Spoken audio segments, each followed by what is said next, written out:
Hello, dear boys. How's everything? I hope you're doing great. Do you remember in Unit 6 we learned about poems, good luck gold, tea ceremony? Does that ring a bell? Well, in our English lesson today, we're going to learn about a different type of poems. So, let's get started. Our objective for today is then to learn about cinquain poems, to read and analyze one. And by the end of the lesson, you will be able to tell what type of cinquain the poem is, depending on the number of lines, syllables, and words. Also, you will be able to analyze the poem that we're gonna read. That is, you're gonna be able to tell the idea of this poem, its meaning, the meaning of the new words. Also, you're gonna be able to provide examples from the poem about poetic devices. And moreover, you will be able to analyze any given cinquain poem. Would you please go to your student book, page 134? Different forms of poems. Pause the video for 1 minute and read about the 3 poems you have in front of you, please.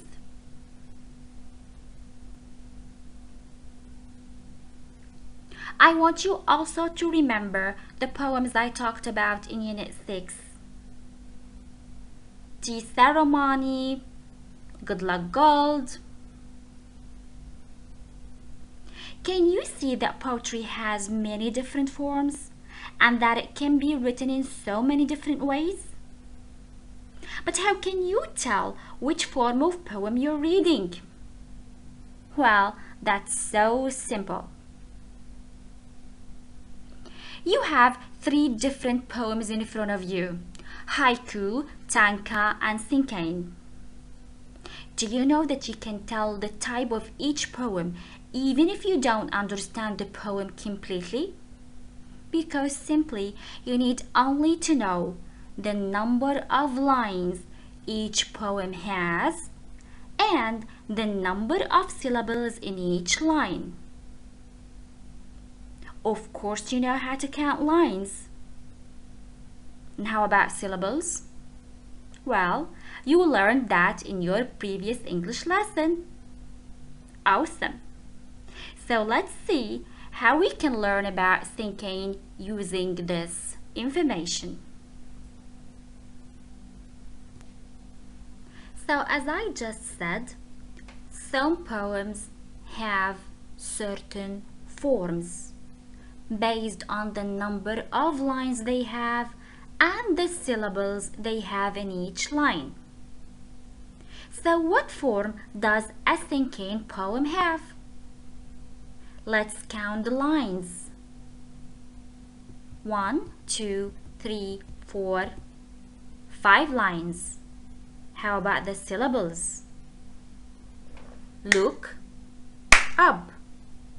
2. From bleaking hills. 4. Blows down the light first breath. 6. Of wintry wind. Look up and scent. 8. The snow. 2. So I can say a cinquain poem is a poem of 5 lines with the syllable pattern 2, 4, 6, 8, 2. Got it? Let's see now if you can tell which poem is a cinquain one. So as I said, certain poems have certain forms. And I can tell the form if I know the number of lines and the syllables in each line the poem has. Which one is a cinquain? A cinquain poem has 5 lines. and the syllable pattern 2, 4, 6, 8, 2. Is there a way that can help me memorize the number of lines and the syllable pattern? Well, yes, there is. Just remember the number 5 in French. It means cinq, and you have a cinquain poem that has 5 lines. And if you examine the syllables the cinquain poem has, then you will notice that they are counted by twos. 2, 4, 6, 8, until you reach the 5th line, which is similar to the first line, 2. So you start with 2, you end up with 2, and between you're counting by twos. Let's see if you can guess now which one is a cinquain and which one is not. The first one, an old silent pond. How many lines? 1, 2, 3. Do I have even to count the syllables? Definitely not, because this is not a cinquain. How about the second one, yellow leaves? How many lines? 1, 2, 3, 4, 5. Well, then I need to start counting the syllables. Yellow leaves falling. How many? 5. Does a cinquain poem have 5 syllables in the first line? No, it does not. So this is also not a cinquain. How about the third poem, summer, sunny, hot, etc.? How many lines? 1, 2, 3, 4, 5. Okay. How about the syllables? Summer, 2, fine. Sunny, hot, 3. Is that okay? No, because I know a cinquain poem will have 4 syllables in the second line. But surprisingly, this is another form of cinquain that we call didactic cinquain. A didactic cinquain is a simpler form of cinquain that depends on the number of words, not syllables. But just like a cinquain poem, it has for sure 5 lines. So let's see how we can tell about didactic cinquain. Look at the poem we have here. Summer, sunny, hot, sweltering, swimming, playing, basking in the sun, holiday. Do you notice that it looks like a pine tree? Starting with one word that tells about the title of the poem, a noun, and then it goes for 2 words, adjectives describing the title, and then 3 words. Tell about the subject of the poem or shows action, and then 4 words in a phrase that shares some feelings about the topic, and then it ends up with one last word, which is another meaning of the title. We can read one more example about a didactic cinquain. I will read the one about the cat. Cat, fluffy, quiet, sleeping, laying, purring, such a lazy animal, kitten.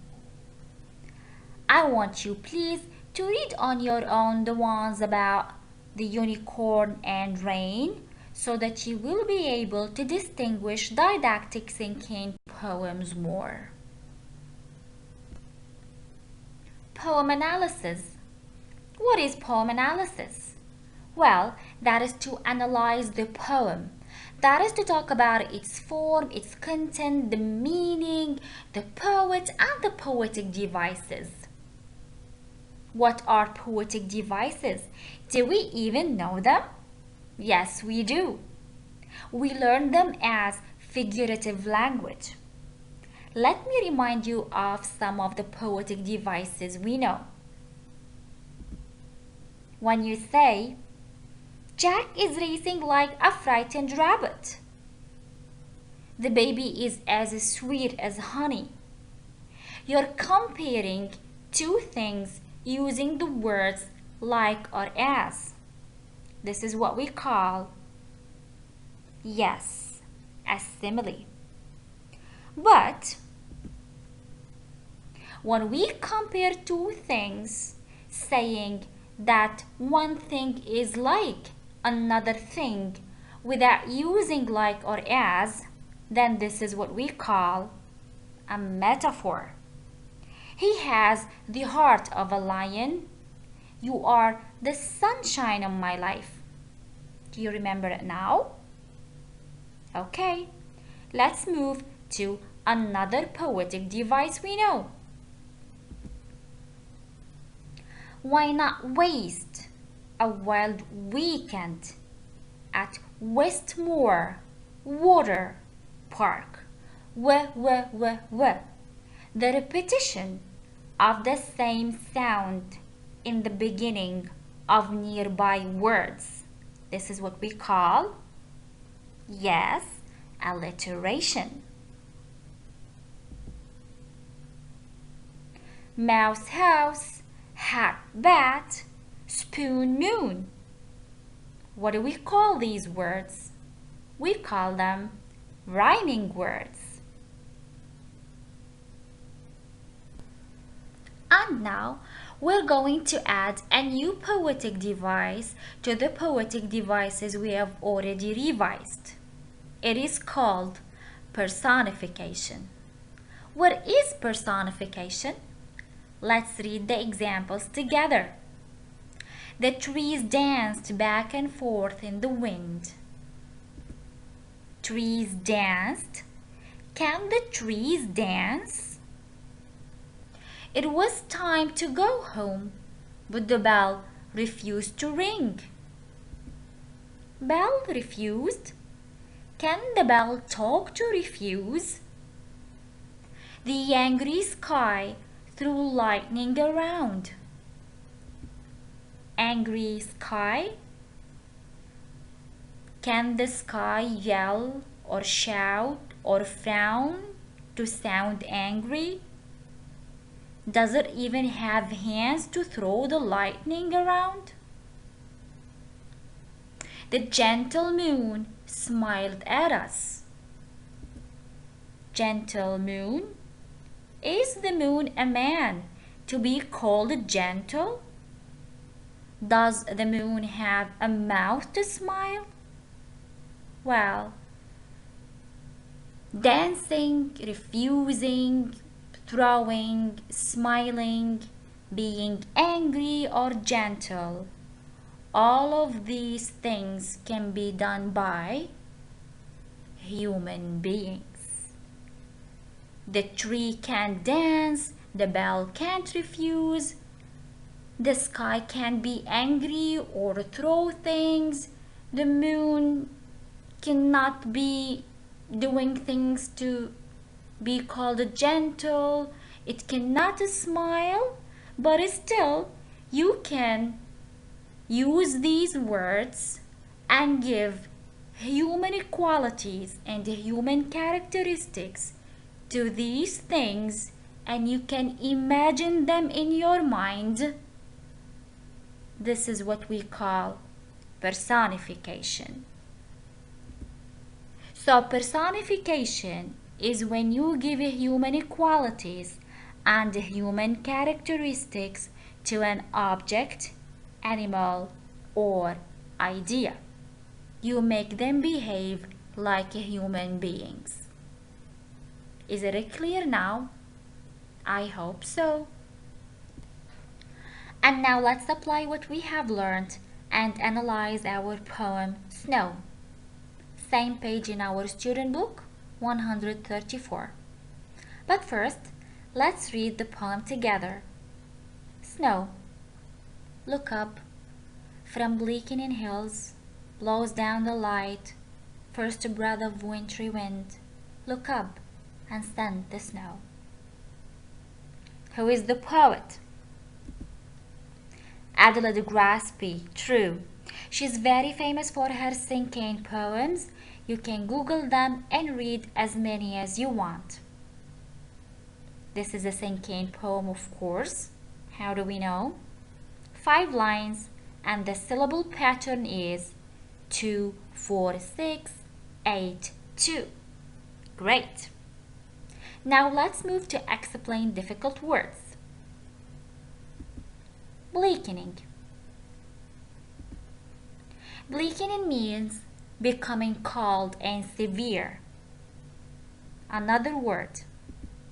Scent. Scent means smell. As you got to know the meaning of those 2 words, I want you to pause the video for 1 minute and tell me which season does this poem describe.